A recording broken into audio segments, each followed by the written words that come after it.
सभी बच्चों को गुड इवनिंग। देखिए, आज क्वेश्चंस काफ़ी अच्छे अच्छे हैं और बेहतरीन क्वेश्चंस सेलेक्ट करके डाले गए हैं। तो बाबू देखिए, पहला क्वेश्चन आप देख रहे होंगे। इस सेक्टर को हम लोग कहते हैं इनपुट आउटपुट। क्या कहते हैं? तो इस सेक्टर को हम लोग इनपुट आउटपुट कहते हैं। रेलवे 80 के दशक में ऐसे क्वेश्चंस को पूछा करती थी, लेकिन फिर अचानक से क्वेश्चंस देना ऐसे बंद हो गए। 2015 के एग्जामिनेशन में दो क्वेश्चन डाले गए इनपुट आउटपुट से, और 2018 वाले जब वैकेंसी आई तो इसमें भी इनपुट आउटपुट के 5-6 क्वेश्चन लगभग पूछे गए हैं। तो इस तरह के क्वेश्चंस को बनाना बेहद ही आसान होता है। बस बात होती है कॉन्सेप्ट की। यदि आपके कॉन्सेप्ट क्लियर है तो फिर आप इन क्वेश्चनों को बहुत आसानी से और सटीकता के साथ बना सकते हो। तो ध्यान से समझोगे कि प्रश्न में क्या कह रहा है और क्या किए गए। तो देखिए, एक इनपुट प्रस्तुत किया गया है जिसमें rat and boy, ox egg cent, ink और मैन दिया गया।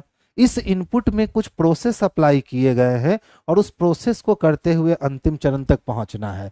आपको भी सेम पैटर्न का फॉलो करते हुए इस इनपुट का अंतिम चरण निकालना है। तो ध्यान से देखिए पहले काम कैसे करते हैं। जब भी कोई इनपुट हो तो देख लो कि इनपुट जो है वो रैट से स्टार्ट हुआ है, लेकिन पहला चरण सेंट से स्टार्ट हुआ और सेंट के बाद रैट आ गया।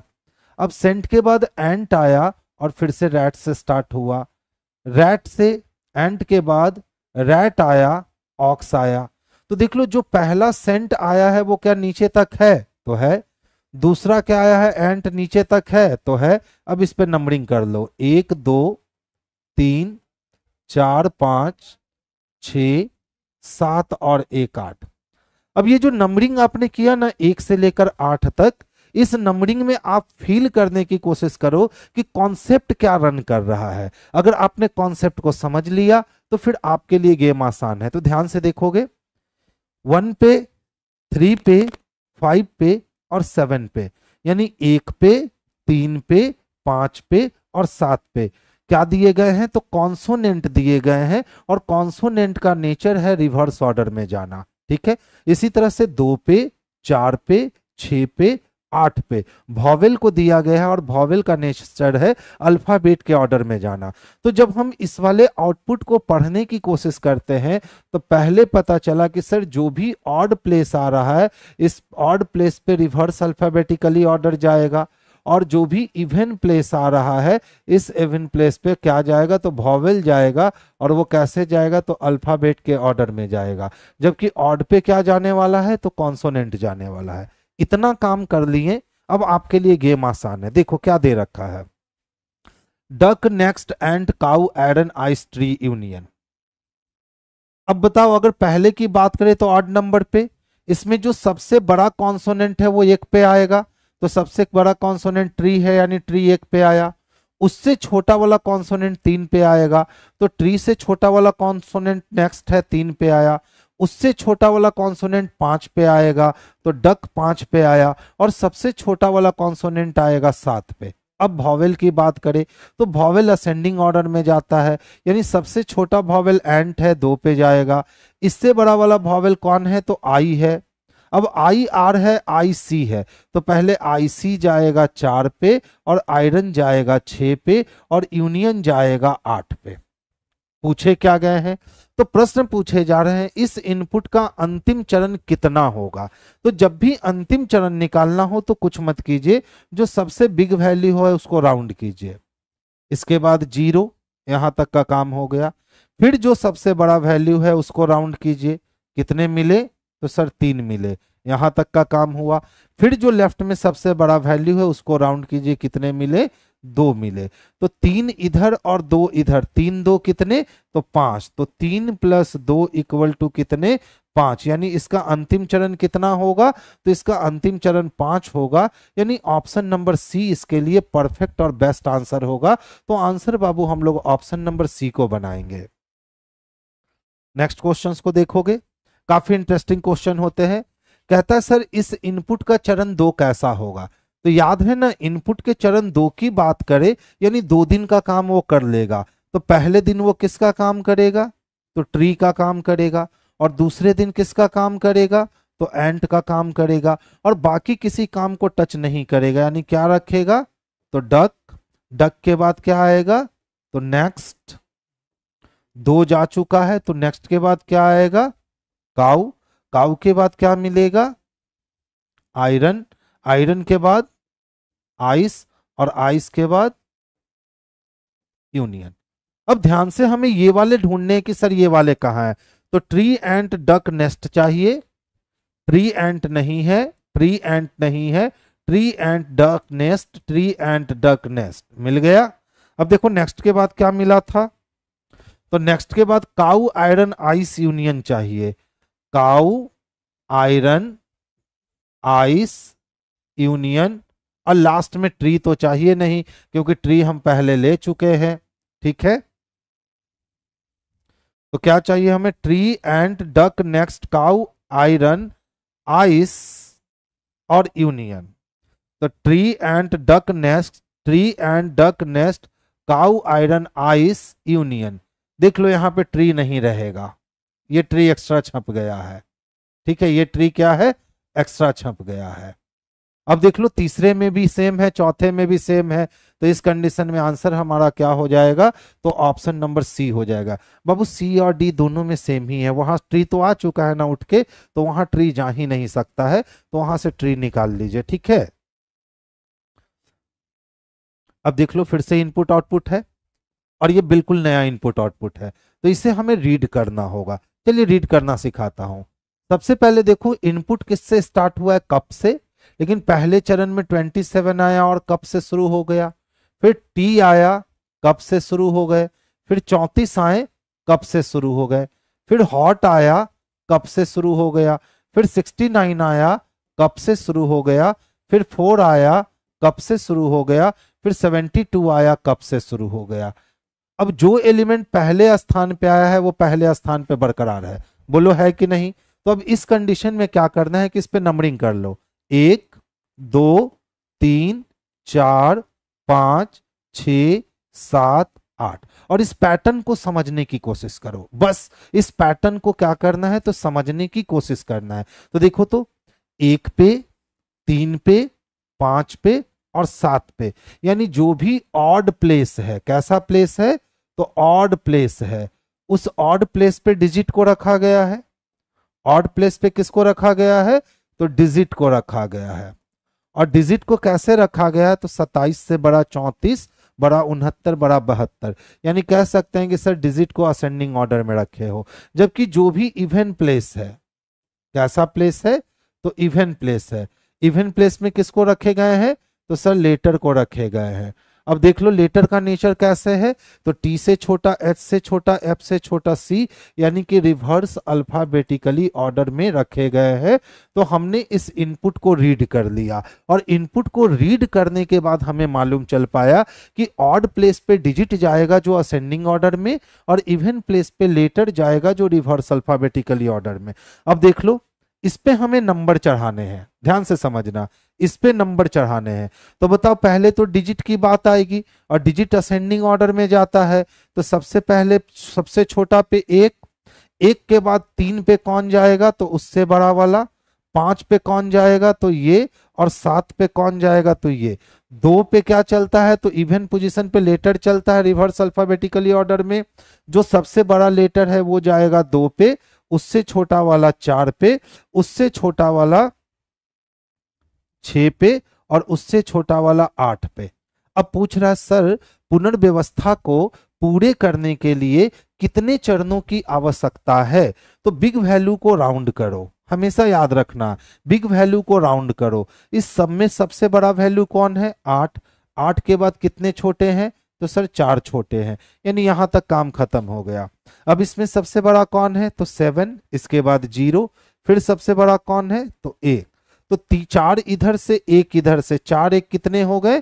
तो 4 + 1 = कितने हो गए? 5 हो गए, यानी इसका भी आंसर कितना जाएगा? तो ऑप्शन नंबर सी जाएगा। 8 स्टेप नहीं रे पागल, 8 स्टेप में कैसे कर दीजिएगा?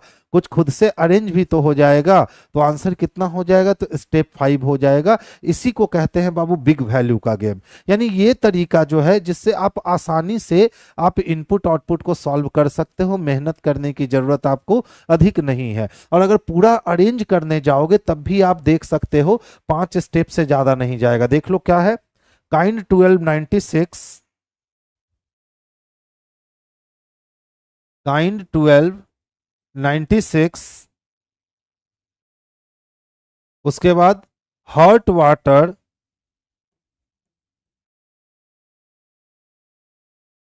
Water 5942, yes 5942, yes.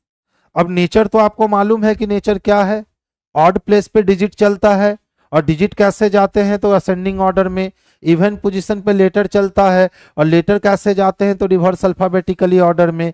यानी आप अगर पहले की बात करोगे तो सबसे पहले इसमें क्या आएगा, तो स्टेप नंबर 1 में 12 सज जाएगा और काइंड से शुरू हो जाएगा। Kind 96, hurt water 5942, yes. ये आपका रहा पहला स्टेप।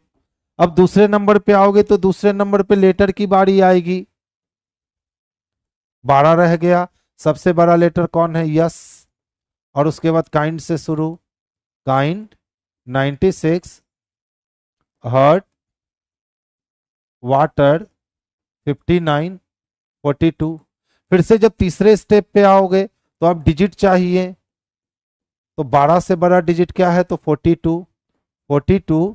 फिर क्या लिखोगे, काइंड 96, हर्ट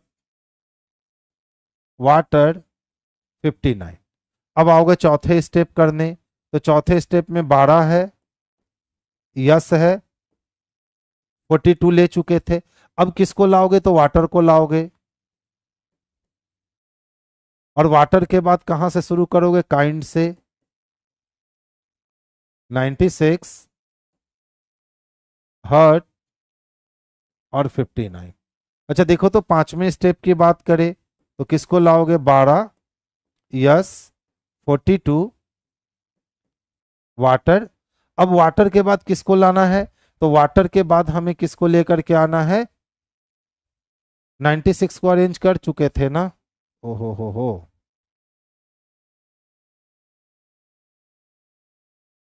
पहला, दूसरा, तीसरा, ठीक है, पहला दूसरा तीसरा, फिर ये चौथा, और चौथा के बाद वाटर के बाद क्या लिखेंगे हम, काइंड 96, हर्ट और 59, ठीक है। अब देखो 12, यस, 42 वाटर, वाटर के बाद हमारा क्या आना है, तो वाटर के बाद हम 59 को लाएंगे, अब 59 के बाद काइंड लिखेंगे, 96 लिखेंगे और हर्ट लिखेंगे। क्या अब इसको अरेंजमेंट की जरूरत है, तो बिल्कुल नहीं जरूरत है। डिजिट बढ़ते हुए क्रम में अरेंज हो चुका है, लेटर घटते हुए क्रम में अरेंज हो चुका है। तो कितने स्टेप में कंप्लीट हो गया, तो 5 स्टेप में। क्या आपके पास एग्जामिनेशन में इतना टाइम होगा कि आप अरेंज करोगे, तो इसी के लिए हम लोग बिग वैल्यू का यूज करते हैं। इस पे हमने नंबर चढ़ाया, जो सबसे बड़ा वाला वैल्यू था, इसके बाद देखा कि 4 छोटे हैं, इससे बड़े वाले वैल्यू 7, इसके बाद 0 छोटा है, इससे बड़ा वाला वैल्यू 6, इसके बाद 1 छोटा है, तो 4 और 1 5, यानी पांचवा चरण इसके लिए सबसे अंतिम चरण के रूप में निखर कर बाहर आया। नेक्स्ट देखोगे, जंगल 43 मॉडल 25 बास्केट 39 टारगेट 19 है। कहता है निम्नलिखित में से कौन सा चरण अंतिम से पहले वाला होगा। तो देखिए, तो सबसे पहले आप लेटर पे डिजिट पे जाओगे, तो सबसे छोटा 19, उससे बड़ा वाला 3, उससे बड़ा वाला 5 और उससे बड़ा वाला 7। अब रिवर्स अल्फाबेटिकली ऑर्डर में लोगे तो सबसे बड़ा 2, 2 से बड़ा कौन है, तो 4, 4 से बड़ा कौन है, तो 6, और 6 से बड़ा कौन है, तो 8। अब अंतिम से पहले वाला चरण पूछा, यानी अंतिम में एक घटाने हैं, तो अंतिम निकालने के लिए बिग वैल्यू को राउंड किए, कितना मिला, तो 3 छोटा, यहां तक काम खत्म। फिर बैक वैल्यू को राउंड किए, कितना मिला, तो 2, तो 3 2 5, यहां तक काम खत्म, 0। यानी अंतिम चरण इसका, अंतिम चरण इसका 5 है। तो अंतिम से पहले वाला चरण, अंतिम से पहले वाला चरण निकालने के लिए 5 में से 1 माइनस कर देंगे तो कितने हो जाएंगे, 4 हो जाएंगे। 4 नहीं दिया है किसी में, यानी इनमें से कोई नहीं। तो आंसर क्या हो गया, इनमें से कोई नहीं। तो इस टाइप के क्वेश्चंस को अब आपको सीखना होगा। अगर इस टाइप के क्वेश्चंस पे आपके कमांड नहीं है तो आप एक बहुमूल्य नंबर को खो सकते हो। ध्यान से देखो बाबू, ये क्वेश्चन काफी खूबसूरत क्वेश्चन है, एकदम दिमाग लगाने वाला है। ठीक है, काउंटिंग समझ में नहीं आ रहा है, काउंटिंग यहां से लिया गया है बच्चा। एक नंबर पे 27 है, 2 नंबर पे टी है, 3 नंबर पे 34 है, 4 नंबर पे हॉट है, 5 नंबर पे 69, 6 नंबर पे 4, 7 नंबर पे, 8 नंबर पे। तो देखो तो 1 पे 27 है, 3 पे 34 है, 5 पे 69 है और 7 पे 72 है। यानी जो भी ऑड पोजीशन है उस पे डिजिट है और डिजिट बढ़ते हुए क्रम में है, जिसको लिखे थे। अब देख लो, 2 पे क्या मिला, लेटर। 4 पे क्या मिला, लेटर। 6 पे क्या मिला, लेटर। और 8 पे क्या मिला, लेटर। यानी जो भी इवन प्लेस था उस पे लेटर दिए गए थे, और लेटर इस कैसे थे, तो लेटर रिवर्स अल्फाबेटिकली ऑर्डर में थे। उसी तरह से हमने बस यहां पे नंबर डाल दिया। तो बताओ 1 3 5 7 पे डिजिट चाहिए, तो 1 पे, 3 पे, 5 पे और 7 पे डिजिट चाहिए। डिजिट का नेचर था बढ़ते हुए क्रम में जाओ, तो सबसे छोटा 19 था इसीलिए उस पे 1 रखा। 19 से बड़ा कौन था, 25, तो 3 रखा। 25 से बड़ा 39 तो 5 रखा, और 39 से बड़ा 43 तो 7 रखा। लेटर का नेचर क्या था कि रिवर्स अल्फाबेटिकल जाओ, तो जो सबसे बड़ा लेटर है वो 2 पे, इससे छोटा वाला लेटर एम आया 4 पे, उससे छोटा वाला लेटर जंगल है 6 पे, और सबसे पहले अल्फाबेट में सबसे छोटा बी हो गया तो 8 पे। इसी तरीके से नंबर को जो है ना वो बैठाया गया है। देखो, राम का जन्म 15 सितंबर 1984 को हुआ। 15 सितंबर अगर 1984 की बात करें तो किस दिन को, सैटरडे को। किसका जन्म हुआ है, तो राम का जन्म हुआ है। अब कहता है जब राम अपना 5वां जन्मदिन मनाता है, तो अगर कोई 84 में जन्म लिया है तो वो 5वां जन्मदिन कब मनाएगा, तो वो 5वां जन्मदिन 15 सितंबर 1989 को मनाएगा। बोलो है कि नहीं। उसके 2 महीना और 24 दिन के बाद मोहन जन्म लेता है। तो 15 सितंबर से अगर हम 1 महीना चले तो 15 अक्टूबर हो जाएगा, और 2 महीना चले तो 15 नवंबर हो जाएगा। अब 15 नवंबर के कितना दिन बाद, तो 24 दिन बाद। तो 24 दिन में तो 15 दिन निकल गए, तो 24 दिन में अगर हम 15 दिन को माइनस कर लेते हैं तो मेरे भाई कितना मिलेगा, तो 9 दिन। ये 9 दिन किस में मिलेगा, तो दिसंबर में। यानी 9 दिसंबर 1989 को किसने जन्म लिया है, तो मोहन ने जन्म लिया है। अब देखो प्रश्न क्या पूछे गए हैं, तो बताएं कि मोहन अपना दूसरा जन्मदिन किस दिन को मनाएगा। तो मोहन का जन्म जब, मंडे आंसर आ भी गया आप लोग का, मोहन का जन्म जब 89 में हुआ है तो मोहन अपना पहला बर्थडे कब मनाएगा, तो मोहन अपना पहला बर्थडे 9 दिसंबर और 1990 को मनाएगा। और जबकि मोहन अपना दूसरा बर्थडे कब मनाएगा, तो 9 दिसंबर और 1991 को मनाएगा। मनाएगा ना। यानी सिंपल वे में हम समझ सकते हैं कि सर क्वेश्चन इतना लंबा नहीं था, क्वेश्चन बड़ा सिंपल था कि 15 सितंबर 1984 को सैटरडे रहा, तो आपको बतलाना है कि 9 दिसंबर और 1991 को कौन सा दिन होगा। सिंपल सा यही क्वेश्चन बन करके सामने आया। जबकि सिंपल से क्वेश्चन को पूछ सकता था, लेकिन उसने क्वेश्चंस को एलिब्रेट कर दिया, यानी कॉम्प्लिकेटेड बना दिया कि आप इसमें फंस जाओ, और बहुत सारे बच्चे फंसे भी होंगे। तो अब देख लो, पहले सितंबर को हम लोग कहां तक बैलेंस करेंगे, तो सितंबर को हम लोग बाबू 9 दिसंबर 1984 तक इसको बैलेंस करेंगे। सितंबर में 15 दिन शेष बच गए, उसके लिए 2। अक्टूबर 31 दिन का है तो 3, नवंबर 30 दिन का है 2, और दिसंबर में 9 कहने का मतलब 2। तो 2 2 4 4 3 7 खत्म हो गए, यानी 2 दिन आगे बढ़ गया। तो सैटरडे में 2 दिन आगे बढ़ोगे तो संडे छोड़ के क्या हो गए, तो मंडे हो गए। तो मंडे 9 दिसंबर 84 को ना मंडे है। अब हमारा डेट क्या हो चुका है, तो अब हमारा डेट बैलेंस हो चुका है, हमारा मंथ भी बैलेंस हो चुका है, हमको ईयर का अंतर निकालना है। तो 84 से 91 जाने में 7 साल का अंतर आया।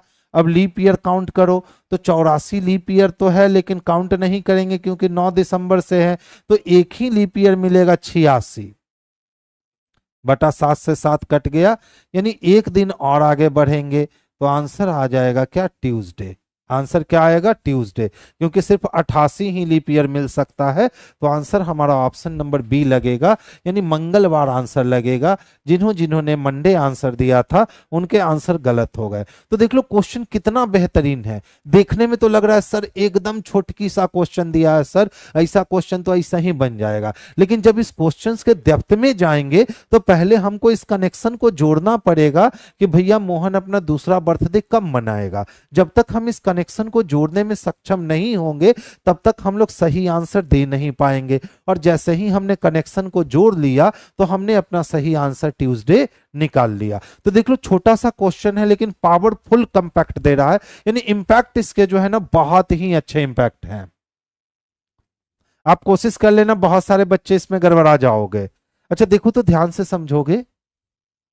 राम अपने माता से मिलने के लिए सीधा चलता है 5 किलोमीटर, डायरेक्शन का प्रश्न है। कहता है यदि उसकी माता दक्षिण दिशा में देख रही थी तो राम ने किस दिशा में चलना प्रारंभ किया था। अब ध्यान से समझोगे, हम लोग दोनों तरीका अप्लाई करते हैं ताकि आप इसमें बेहतरीन हो सको और आप इस क्वेश्चन को कॉन्सेप्चुअल भी सीख सको। अच्छा बताओ, राम अपने माता से मिलने के लिए सीधा चला 5 किलोमीटर, किसी भी दिशा में सीधा जा सकता है, तो हम लिख भी सकते हैं कि सर सीधा 5 किलोमीटर चला। तो जब पूछ रहा है कि राम ने किस दिशा में चलना प्रारंभ किया था, तो हमें डिस्टेंस से तो कोई लेना देना है नहीं, तो डिस्टेंस को रहने देते हैं, बस देख लिया कि सर सीधा चला। फिर अपने दाईं ओर मुड़ता है और 2 किलोमीटर चलता है, तो यहां से अपने बाबू दाईं ओर मुड़ के 2 किलोमीटर चला।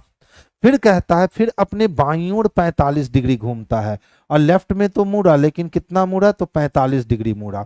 अच्छा बताओ, दक्षिण से बायां मुड़ने का मतलब पूरब में, लेकिन 45 डिग्री मुड़ने का मतलब ये वाली लाइन पकड़ेगा, और ये वाली लाइन पकड़ के वो कितना जाएगा, तो 6 किलोमीटर जाएगा। डिस्टेंस से कोई मतलब हमें होनी नहीं है। आगे चलो, फिर अपने दाईं ओर 135 डिग्री मूव करता है।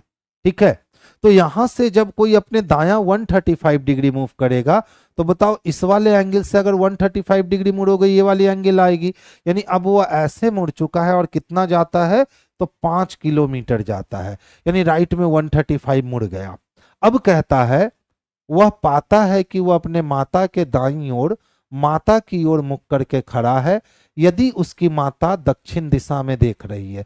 तो स्वाभाविक सी चीज है, अगर मैं दक्षिण दिशा में देख रहा हूं तो मेरा दायां पश्चिम में होगा, और अगर मेरे दाएं से कोई आ रहा होगा तो वो पूरब में जा रहा होगा। इसका मतलब इसका अंतिम डायरेक्शन निकल करके आ गया ईस्ट। अब देख लो, इसकी माता कहां जा रही थी, तो ये अपने माता के दाईं ओर जा रहा था। मान लो ये इसकी माता जा रही है और ये अपने माता के दाईं ओर जा रहा है, और ये माता का बायां हो गया। तो इसकी माता कहाँ देख रही है, तो साउथ में देख रही है। तो ऊपर साउथ है तो नीचे नॉर्थ होगा, नॉर्थ से क्लॉकवाइज चलने पे ईस्ट होगा, और एंटी क्लॉक चलने पे वेस्ट होगा। अब देख लो प्रश्न क्या पूछे गए, राम ने किस दिशा में चलना प्रारंभ किया, तो राम ने इस दिशा में चलना प्रारंभ किया, और ये वाली दिशा कौन सी है, तो बेस्ट है। तो जो बच्चे फिगर से बनाओगे आपको इतना काम करना होगा, जबकि जो बच्चे इससे बनाओगे आप कहोगे सर 45 डिग्री लेफ्ट से 45 डिग्री कट गया, और 90 डिग्री का राइट का मतलब ही राइट होता है। तो 2 राइट बचे हुए हैं और में पूछा जा रहा है, तो आप सर अपोजिट कर दो, तो ईस्ट का अपोजिट क्या हो जाएगा, तो ईस्ट का अपोजिट बेस्ट हो जाएगा। यानी इस वाले से बनाना बेहद ही आसान काम है, अगर आपको ये वाली कॉन्सेप्ट मालूम है तो बेस्ट किस में दे रखा है, तो बी में दे रखा है। तो आंसर हमारा ऑप्शन नंबर बी जो है यही इसके लिए परफेक्ट आंसर है। काउंट करके बतलाओ जल्दी से, 20 सेकंड से अधिक अगर आपको लग रहे हैं इसको काउंट करने में, इसका मतलब है आपकी ट्रायंगल काउंटिंग अच्छी नहीं है। जल्दी से काउंट करके दिखाओ। 20 सेकंड मोर देन इनफ है इसको काउंट करने के लिए।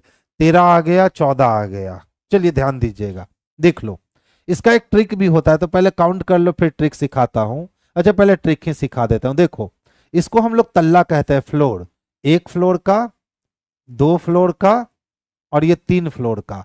तो जब भी 3 फ्लोर का होना तो इसमें 13 होते हैं, अगर 4 फ्लोर का होना तो इसमें 27 होते हैं। याद रखना 3 फ्लोर का रहा तो 13 और 4 फ्लोर का रहा तो 27। तो कैसे 13 निकलेगा, तो देखो 1 2 3 4 5 6 7 8 9, 9 यहां मिल गए। अगर हम इस वाले ट्रायंगल की बात करें तो ये रहा 10 नंबर का ट्रायंगल, और यहां से इसकी बात करें तो ये रहा 11 नंबर का ट्रायंगल। इसी तरह से अगर हम इसको देखें तो ये रहा 12 नंबर का ट्रायंगल, और इस पूरे को देखें तो ये रहा हमारा 13 नंबर का ट्रायंगल।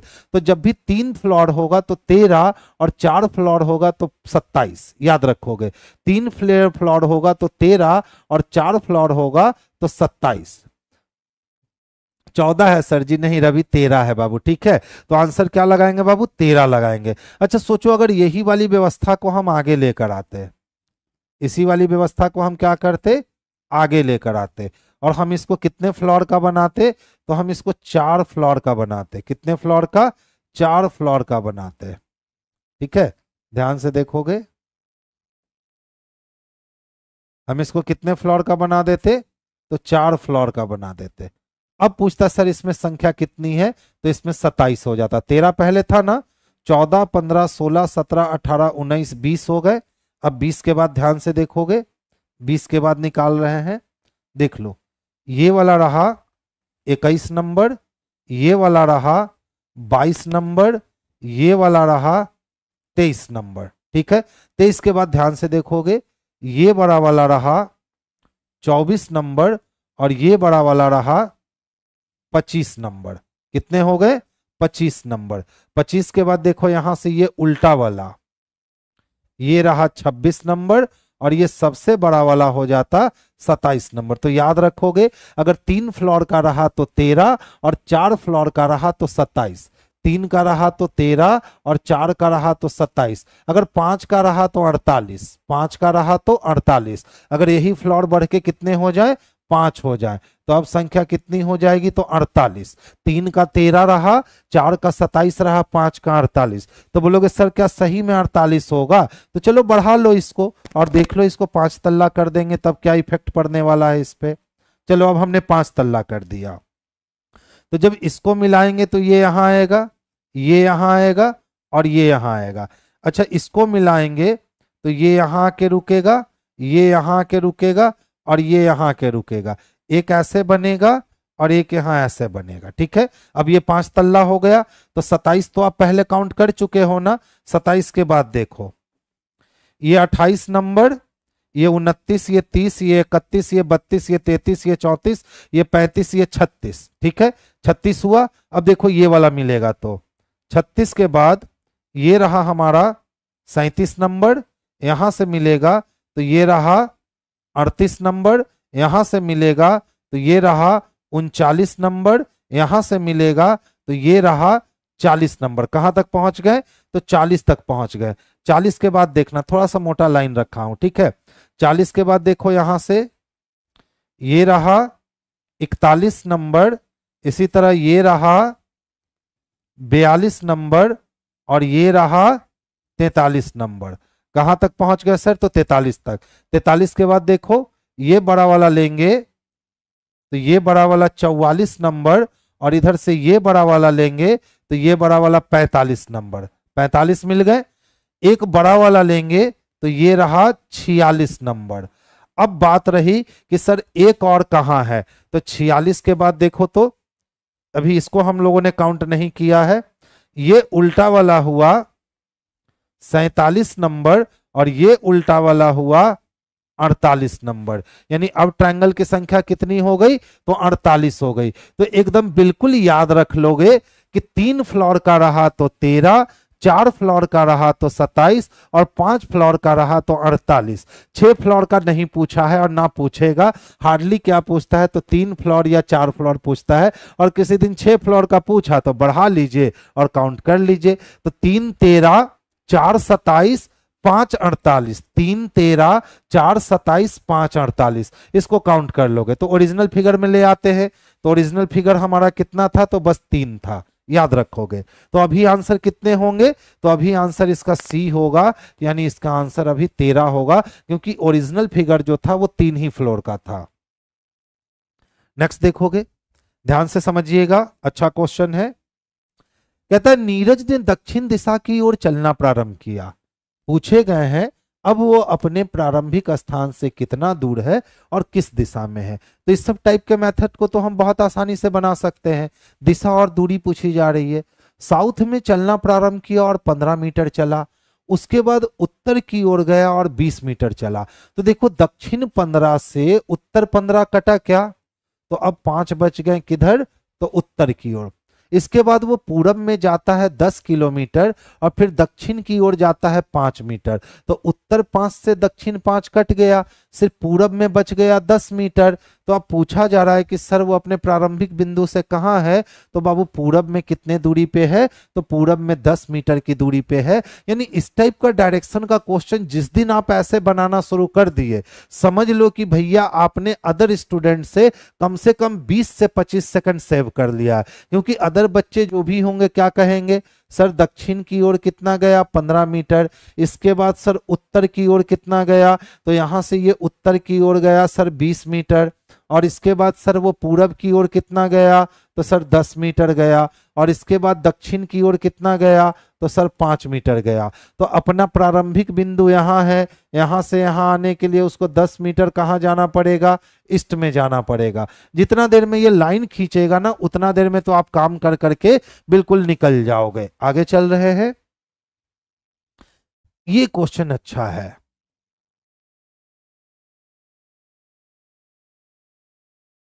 30 सेकंड समय लो, बनाकर दिखाओ आखिर किए क्या गया है।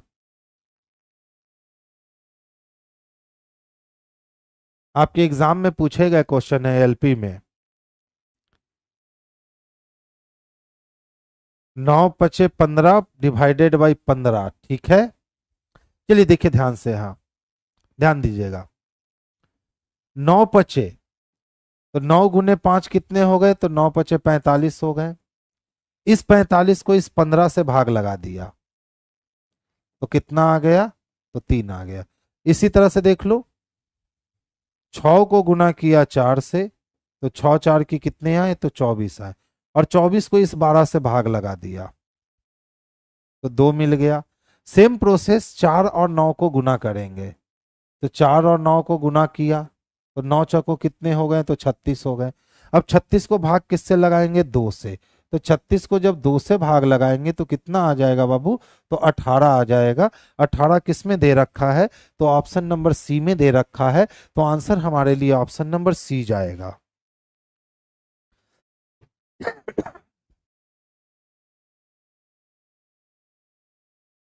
बनाओ तो देखो तो क्या किया है, 10 का अंतर नहीं, घट जा रहा है।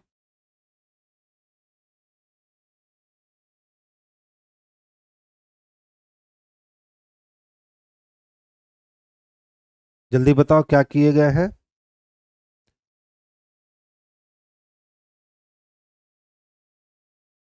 15 और 13 में 2 का अंतर, यहाँ ज्यादा, यहाँ 5 का अंतर, यहाँ बहुत ज्यादा नहीं। 50 10 60, 60 10 70,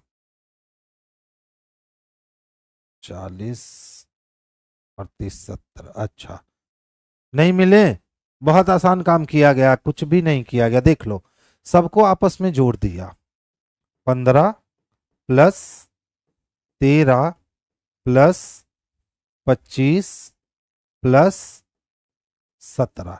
जब इन सबको जोड़ेंगे तो वैल्यू कितना मिला, 70। सेम काम करो, 21 प्लस 26 प्लस 10 प्लस 13, इसको भी जोड़कर देख लो तो कितने मिलेंगे, तो सर 70। इसी तरह 49 प्लस 3 प्लस 11 प्लस 7, इसको भी जोड़ोगे कितने मिलेंगे, 70। तो वो जोड़ भी 70 चाहिए। तो 32 plus 18 plus 10 plus x, equal to 70 हो गया। तो ध्यान से देखो तो 32 और 8 40 10 50 10 60 यानी 60 प्लस x बराबर आपके 70 मिल रहे हैं, इसलिए x बराबर आपके 70 minus 60 equal to 10। Answer number B. Answer number B.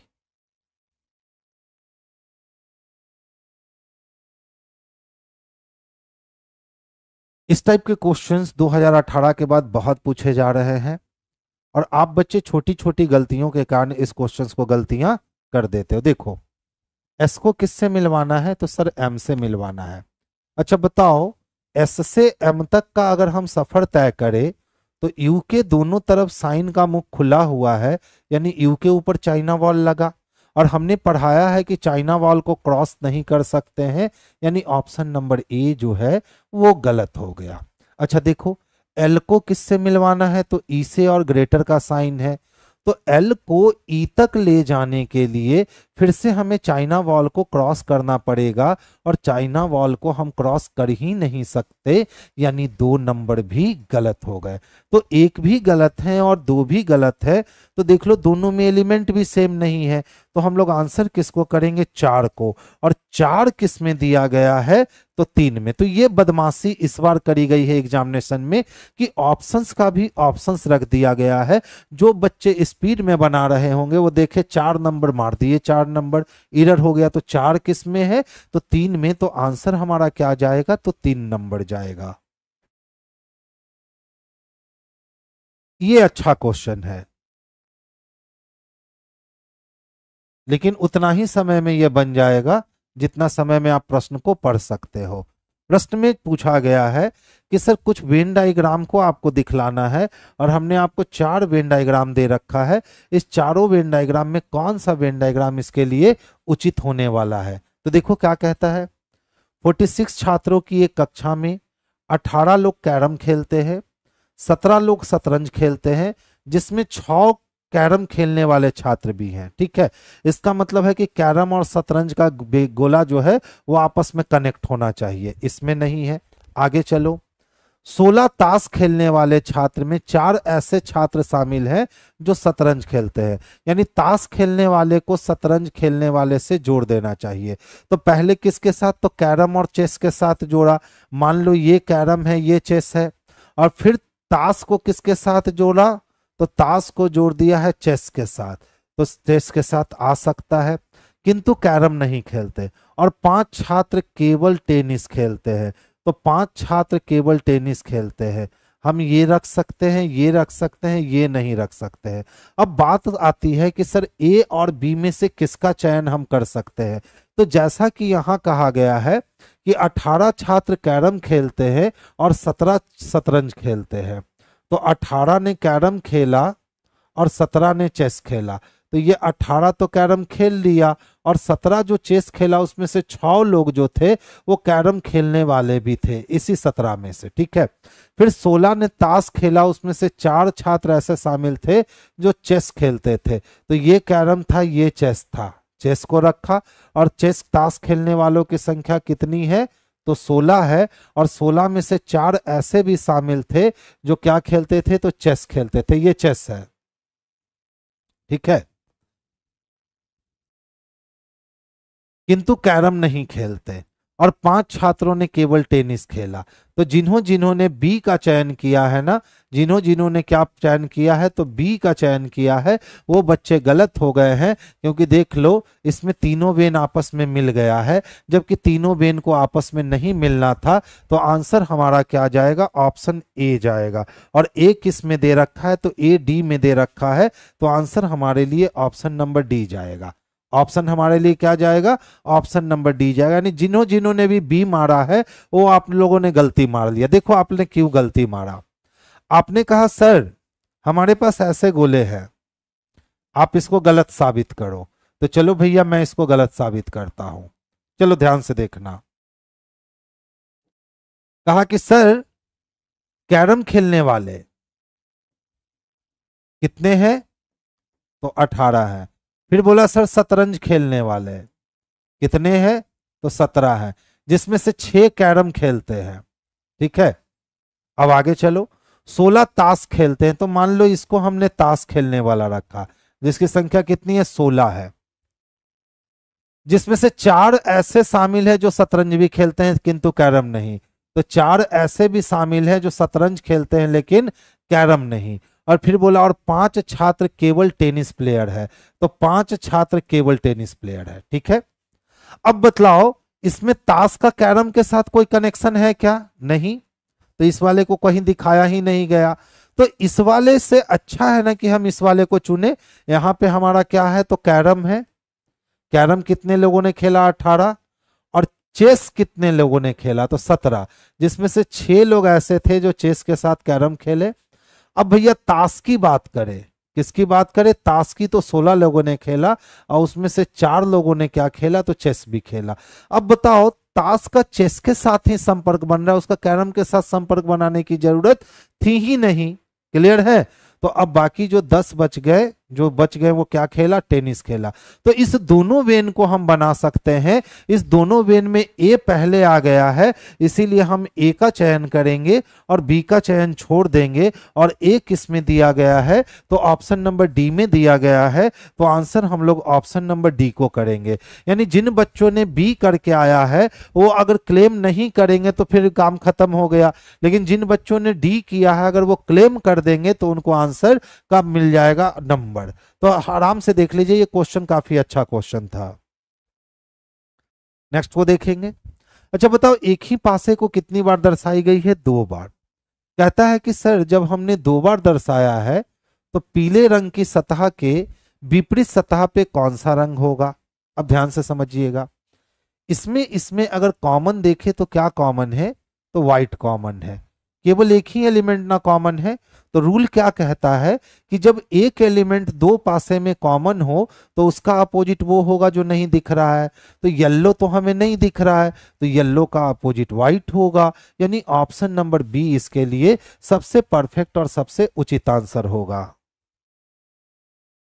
देखिए, एजाज का जन्म 5 जनवरी 2015 को हुआ था, जबकि फैज का जन्म उसके 553 दिन के बाद हुआ था। फैज का जन्म किस तारीख को हुआ था, यानी दिन नहीं बताना है, तारीख बताना है।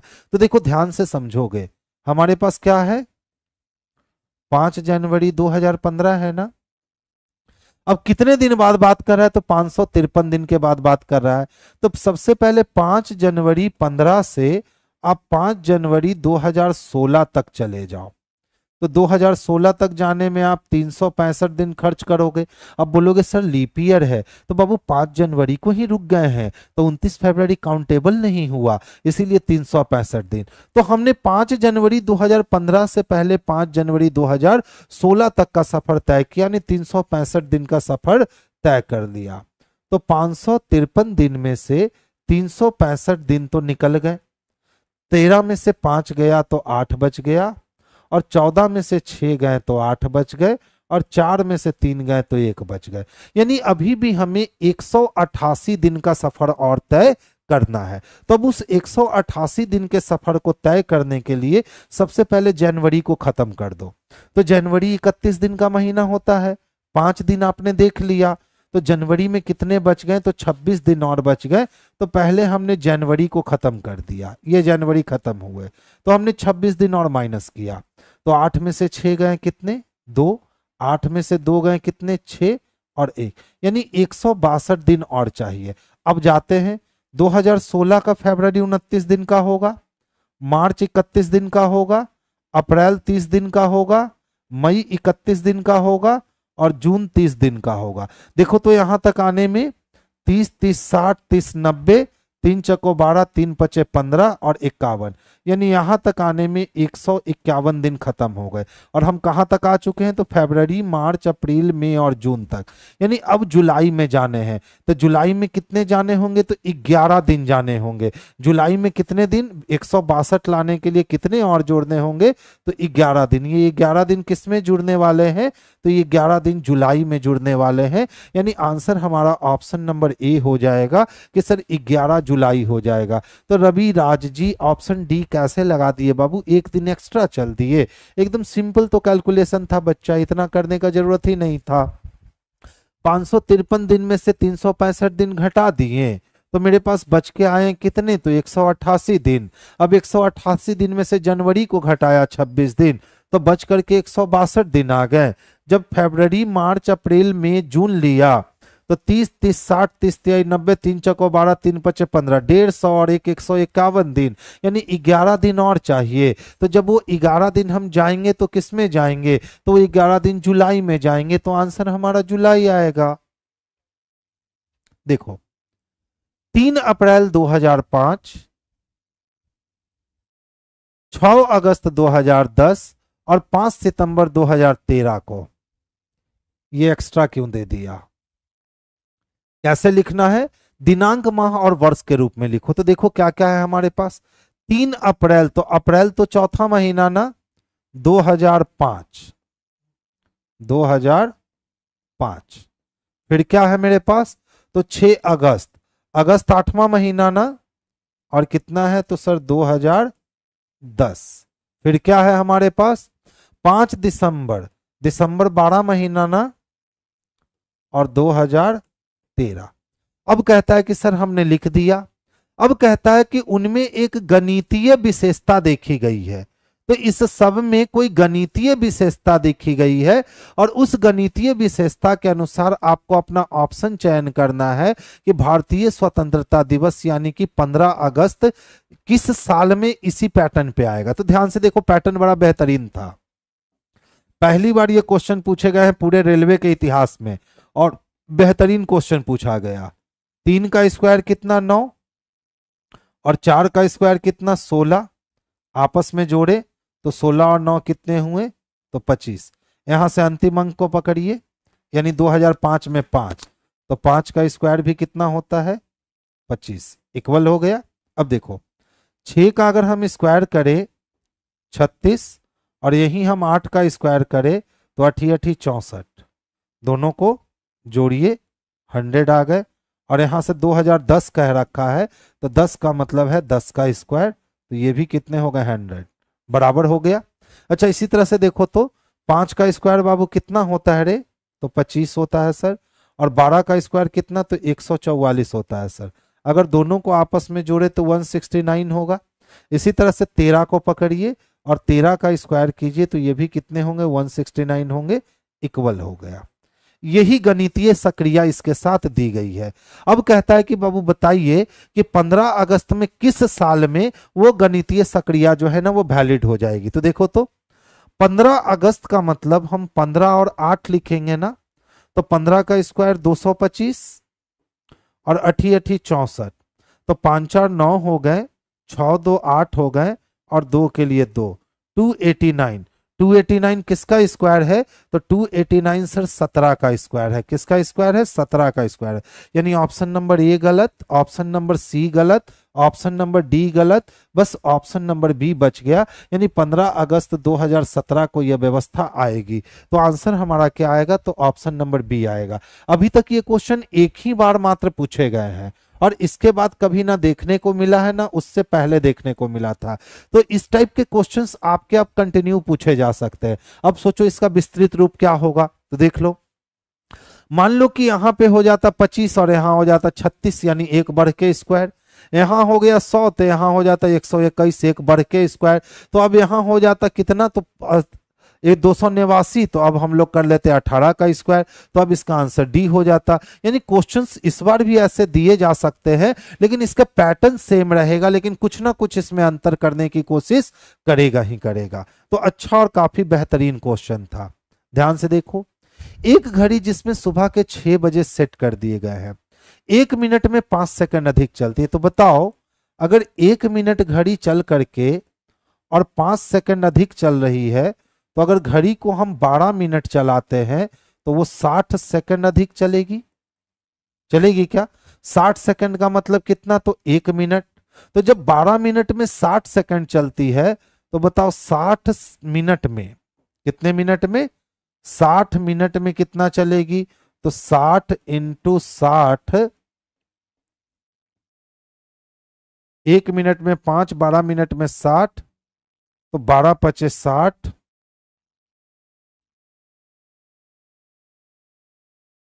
60 60 मिनट आने के लिए 60 मिनट आने के लिए इधर किससे गुना करोगे 5 से, तो इधर भी किससे गुना करोगे 5 से, तो कितने हो जाएंगे, तो 300 सेकंड। और 300 सेकंड का मतलब कितना होता है, तो 5 मिनट। यानी हम कह सकते हैं कि एक घंटा में घड़ी 5 मिनट फास्ट होती है। एक घंटा में घड़ी 5 मिनट फास्ट होती है। एकदम सीधा का सीधा हिसाब किताब निकला कि एक घंटा में घड़ी 5 मिनट फास्ट होती है। अब पूछ रहा है कि बताओ सर कि 2 बजे घड़ी क्या समय दिखाएगा। तो देखो 6 बजे एएम से अगर आप 2 पीएम तक जाते हो तो ऑलरेडी आप कितने घंटे बिताओगे, तो 7, 8, 9, 10, 11, 12, 1, 2 यानी टोटल 8 घंटे बिताओगे। इसलिए 8 घंटा में घड़ी फास्ट होगी।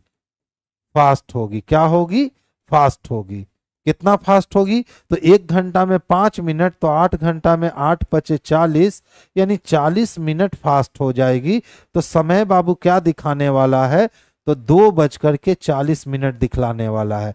2:40 किस में दे रखा है, तो ऑप्शन नंबर डी में दे रखा है। तो आंसर हम लोग इसका ऑप्शन नंबर डी करेंगे। यह भी खूबसूरत क्वेश्चन था, कॉन्सेप्चुअल था। देखो 1 जनवरी यानी 1 जनवरी 2018 को सोमवार था, तो इसमें से किस वर्ष में नए वर्ष की शुरुआत सोमवार से होगी। यानी वो जानना चाहता है कि पुनः 1 जनवरी कब आएगा। तो बताओ जब 1 जनवरी 2018 है और कौन सा दिन दे रखा है, तो मंडे दे रखा है। अगर हम इसमें 4 साल ऐड करते हैं, यही रूल सिखाया हो ना, तो हम कहां पहुंच जाएंगे, तो 1 जनवरी और 2022 तक पहुंच जाएंगे। और 2022 तक पहुंचने में शेष दिन कितने मिलेंगे, 5। अगर हम 1 जनवरी और 2023 तक पहुंचते हैं तो फिर शेष दिन 1 बढ़ जाएगा। और यदि हम 1 जनवरी और 2024 तक जाते हैं तो फिर से शेष दिन 1 बढ़ जाएंगे, 5 2 7 दिन पूरा हो गया। और 7 का मतलब फिर से रिपीट होकर के मंडे आ जाएगा। तो ये व्यवस्था कब मिलनी है, तो ये व्यवस्था 2024 में मिलनी है। यानी ऑप्शन नंबर ए इसके लिए सबसे सुटेबल और सबसे पर्याप्त आंसर होगा। तो आंसर ऑप्शन नंबर ए को कर लेना। देखो विद्यार्थियों की एक कक्षा में पाउलो का शीर्ष से 18 और नीचे से 45वां है। तो एक तरफ से 18 है और एक तरफ से 45 है, दोनों को जोड़कर अगर हम 1 माइनस कर दे तो टोटल बच्चे निकलेंगे। तो 8 4 कितने, 8 5 13 का 3 हाथ में 1, 4 1 5 1 6, 63 में से 1 निकल गया यानी संख्या कितनी हो गई, तो 62 हो गई। यानी ऑप्शन नंबर बी इसके लिए सबसे परफेक्ट आंसर है। क्योंकि जब एक ही व्यक्ति का स्थान आपको ऊपर और नीचे दोनों स्थिति पता चल जाए तो दोनों को जोड़ करके बस 1 घटा दो, आपके आंसर आपके पास होंगे। देखो क्या कहता है, विकास ने बस स्टॉप से बस पकड़ी, डायरेक्शन का प्रश्न है। कहता है बस स्टॉप स्कूल से कितना दूर और किस दिशा में है। तो बस स्टॉप स्कूल से कितना दूर और किस दिशा में है, यानी उल्टा काम करना है। बस पकड़ के स्कूल गया है और अब स्कूल से बस स्टॉप जाना है। तो ध्यान से देखोगे, बस स्टॉप से विकास ने बस पकड़ा और पश्चिम डायरेक्शन में गया 50 मीटर। कुछ दूरी तय करने के बाद फिर वो दाएं मुड़ा तो नॉर्थ में गया और नॉर्थ में वो गया 70 मीटर। फिर वो बाएं मुड़ता है तो नॉर्थ से बायां मुड़ने का मतलब वेस्ट में जाएगा, वो कितना 15 मीटर। फिर से वो बाएं मुड़ता है तो वेस्ट से बायां मुड़ने का मतलब वो साउथ में जाएगा और साउथ में वो कितना जाएगा, तो 30 मीटर। अब कहता है फिर पुनः बाएं मुड़ता है तो साउथ से बाएं मुड़ने का मतलब ईस्ट में आएगा और ईस्ट में कितना 35 मीटर। फिर से दाएं मुड़ा तो ईस्ट से दायां मुड़ने का मतलब साउथ में, और साउथ में कितना जाएगा, तो 10 मीटर। और अंत में बाएं मुड़ा तो साउथ से बायां मुड़ने का मतलब है ईस्ट में मुड़ना, और ईस्ट में कितना मुड़ा है, 30 मीटर। पश्चिम में चला 50 मीटर, वहां से दाएं मुड़ा तो पश्चिम से दायां यानी उत्तर में 70 मीटर। फिर बाएं मुड़ा तो उत्तर से बायां यानी पश्चिम में 15 मीटर। फिर से बायां मुड़ा तो पश्चिम से बायां यानी दक्षिण में 30 मीटर। पुनः बाएं मुड़ा तो दक्षिण से बायां मुड़ने का मतलब पूरब में 35 मीटर।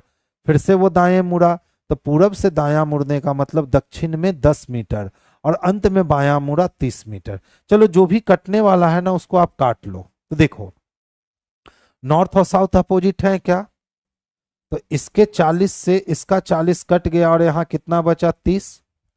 अब 50 और 15 65, और 35 और 30 65 हो गए, तो ये 65 से पूरा 65 कट गया, यानी साउथ में 40 किलोमीटर बचा। कहां से, तो बस स्टॉप से स्कूल। लेकिन पूछा क्या गया है, बस स्टॉप स्कूल से, तो स्कूल से अगर बस स्टॉप जाएंगे तो नॉर्थ में जाना पड़ेगा, और नॉर्थ में कितना जाना पड़ेगा, तो 40 मीटर जाना पड़ेगा। बस स्टॉप स्कूल से कितना दूर और किस दिशा में है, तो बस स्टॉप से तो बस पकड़ा था, और बस स्टॉप स्कूल से जाना है तो उत्तर में जाना। अच्छा नॉर्थ बचा हुआ है ना, तो नॉर्थ का उल्टा क्या हो जाएगा, तो साउथ। नॉर्थ का उल्टा साउथ, हम लोग नॉर्थ तो काट चुके हैं ना, तो नॉर्थ का उल्टा साउथ, और कितने, तो 30 मीटर। साउथ में दक्षिण कहाँ है, तो ऑप्शन नंबर सी में है। तो आप आराम से इसको आराम से कर सकते हो। अब इसमें डायरेक्शन खींचने की जरूरत नहीं है, क्योंकि डायरेक्शन खींचने पे ये आपके लेंदी हो जाते हैं। नेक्स्ट देखो, एक लड़की के तस्वीर की ओर देखते हुए सीसा नामक लड़की ने कहा, उसकी माँ यानी जो लड़की है ना उसकी माँ मेरे यानी सीसा के नाना जी की इकलौती बेटी है। तो नाना जी की इकलौती बेटी तो मम्मी होगी, यानी उसकी माँ मेरी मम्मी है, तो मेरी माँ और उसकी माँ सेम है, और उनकी केवल एक बेटी है, कोई बेटा नहीं है। तो तस्वीर की जब एक ही बेटी है तो पूछता है सीसा तस्वीर की लड़की से कैसे संबंधित है, तो वो खुद है। वो क्या है, खुद है, क्योंकि उसकी माँ को बस एक ही बेटी है। ध्यान से देखो, कोई लड़की की तस्वीर थी, और इस तस्वीर को देखते हुए किसने कहा, तो सीसा नामक लड़की ने कहा। किसने कहा बाबू, सीसा नामक लड़की ने। उसकी माँ यानी इस लड़की की माँ मेरे नाना जी की, तो मेरे नाना जी का मतलब मेरी मम्मी, और मम्मी के पिताजी मेरे नाना जी की यह कैसी बेटी है, तो इकलौती बेटी है, इकलौती बेटी है। अच्छा बताओ, ये दोनों सेम हो जाएगा ना, क्योंकि इसके नाना जी की एक ही बेटी है, और उनकी केवल एक बेटी है, और इनकी भी केवल एक बेटी, यानी ये भी दोनों क्या हो गया, सेम हो गए।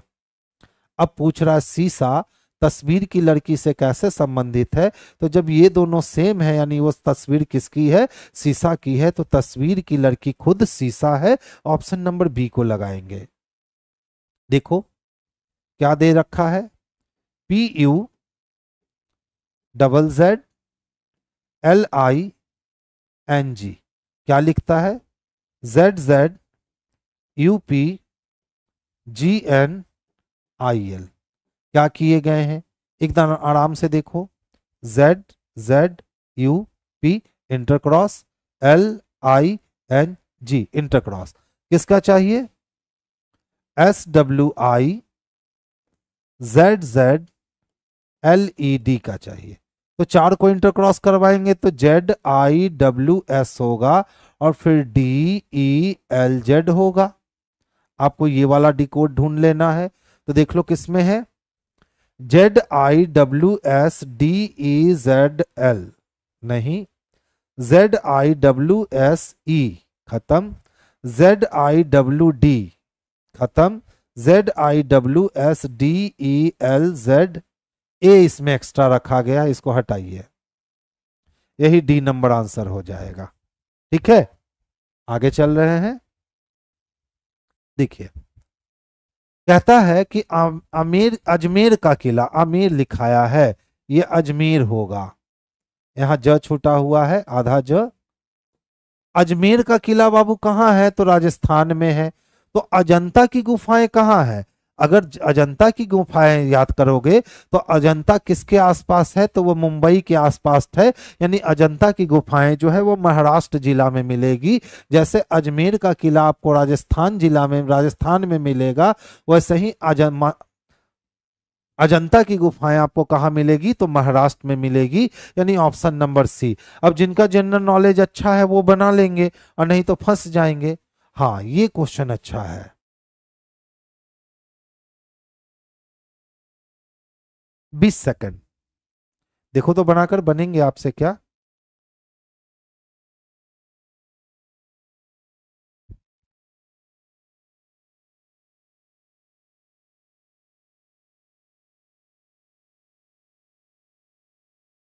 देखो बनाकर बनेंगे। 50014 को 172 लिखा गया, 35001 को क्या लिखेगा? ध्यान दोगे? 5 प्लस जी, ये कभी कभी बोर्ड जो है ना ये कुछ भी करने लगता है। 5 प्लस 0 प्लस 1 प्लस 4, 4 1 5 5 10। इसी तरह से देखो तो 1 प्लस 7 प्लस 2। देख रहे हो कितना छोटा सा क्वेश्चन है। लॉजिक देख लो क्वेश्चन का, यानी बच्चा क्या लग जाएगा, तो 172 को स्क्वायर करने पे लग जाएगा, क्यूब करने पे लग जाएगा, गुना करने पे, भाग करने पे लग जाएगा, जबकि सिंपल प्रोसेस में आंसर निकाल दिया।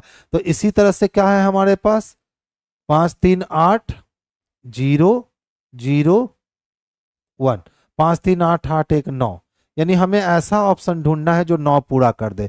तो 3 3 6 1 7, 4 4 8 1 9, 6 3 9 1 10, 5 1 6, यानी क्या रख सकते हैं, तो 4 + 4 + 1 रख सकते हैं। 4 4 8 1 9 हो गया। ऑप्शन नंबर क्या आ गया, तो सी आ गया सबसे अच्छा जवाब। ये क्वेश्चन बेहतरीन है, एएलपी में पूछा गया क्वेश्चन है, ध्यान से समझोगे। यदि शब्द यूनिवर्सल के अक्षरों को, क्या है, यूनिवर्सल के अक्षरों को वर्णमाला के क्रम में लगाया जाए, तो सबसे पहले वर्णमाला में ए आएगा। ए से बड़ा क्या है, तो ई है। ई से बड़ा क्या है, तो आई है। अच्छा देखो तो आई से बड़ा क्या मिलने वाला है हमें, तो एन मिलने वाला है। एन से बड़ा क्या, आई से बड़ा एल है, उसके बाद एन है। आई से बड़ा एल, एल से बड़ा क्या, एन, एन से बड़ा आर, आर से बड़ा एस, उसके बाद यू, और उसके बाद भी। अब कहता है और प्रत्येक अक्षर के लिए बाईं ओर से उनकी स्थिति के अनुसार 1 2 3 4 5, 1 2 3 4 5 6 7 8 9 क्रम लिख दिया गया। पूछता है मूल्य निर्धारण किया जाता है, तो व्यंजन कॉन्सोनेंट के कुल संख्या के मूल्य का जोड़ कितना होगा, यानी वॉवेल वाले संख्या को नहीं जोड़ना है, सिर्फ किसको जोड़ना है, कॉन्सोनेंट को। तो देखिए तो कॉन्सोनेंट क्या मिले, 4 + 5 + 6 + 7 + 9। तो देख लो 5 4 9, 9 9 18, 18 और 7, 18 और 7 कितने हो गए, तो 25। अब 25 और 6 31 हो गए। 5 4 9 6 15, 15 10 25, अब 25 और 6, 25 और 6 31। ऑप्शन नंबर ए बी हो गए। ये भी अच्छा क्वेश्चन था। तो इस टाइप के क्वेश्चंस आगे भी आपके कंटिन्यू दिए जा सकते हैं, क्योंकि इस टाइप का क्वेश्चंस भी इस बार एलपी में पहली बार पूछा गया है। लास्ट क्वेश्चन था, 24 ही दिए थे।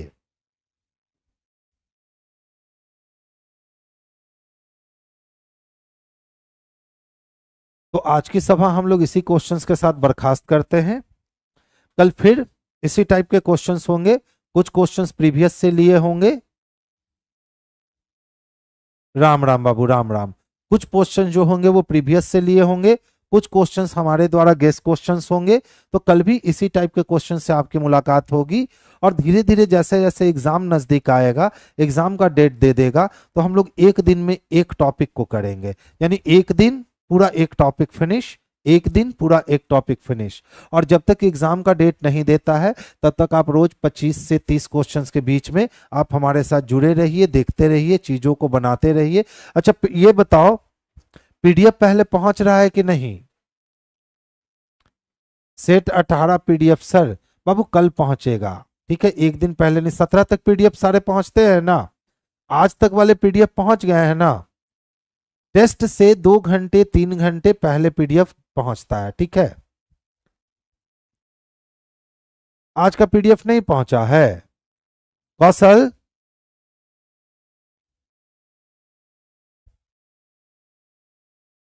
आज का पीडीएफ तो 5 बजे ही पहुंच गया होगा जी। नहीं आया है? देखिए रवि जी कह रहे हैं आया है, टेलीग्राम चैनल खोलकर देखो। सर कहाँ आता है, टेलीग्राम चैनल पे? हाँ बाबू टेलीग्राम चैनल पे आता है, ठीक है। नवीन सर की टेलीग्राम चैनल है प्लेटफॉर्म बाय नवीन कुमार सिंह, आप उस टेलीग्राम चैनल में खुद को लिंक कर लो।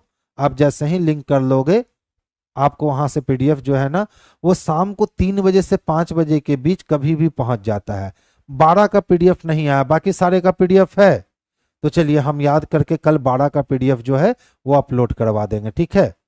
देखिए रवि जी 12 का पीडीएफ नहीं आया है, बाकी सारे का है ना, तो कल हम बिल्कुल 12 का पीडीएफ जो है वो अपलोड करवा देंगे, ठीक है। अलीगढ़ आए हो सर? बाबू ब्लैक पैंथर जी अलीगढ़ शायद मैं गया हूं 2001 में गया हूं, 2001 में गया हूं, अलीगढ़ यूनिवर्सिटी में गया था, ठीक है। उसके बाद फिर जाना उधर नहीं हुआ, लेकिन पक्का इस बार अगर कभी आना हुआ ना तो आपको जरूर याद करूंगा। चलिए आज की सभा हम लोग यहीं बर्खास्त करते हैं, फिर हमारी मुलाकात होगी।